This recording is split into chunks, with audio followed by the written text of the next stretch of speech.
Hi everyone, welcome back to another episode from Gameplay Classic. In this video, we will be learning how to like a player's profile in Garena Free Fire.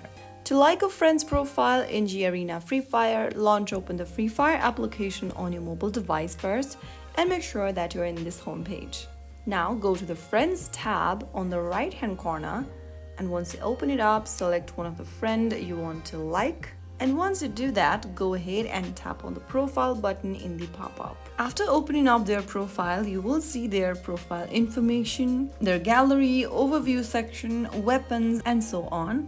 Right after you do that, go to the right-hand corner and you will see a thumbs up button. It will indicate how many profile likes has this profile acquired.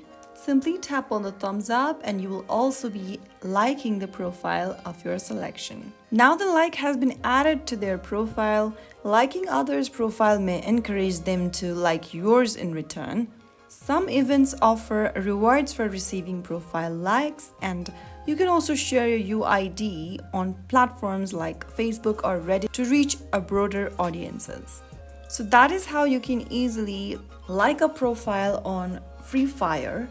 If you found the video helpful, don't forget to like, share, and subscribe the channel for more easy tutorials like this.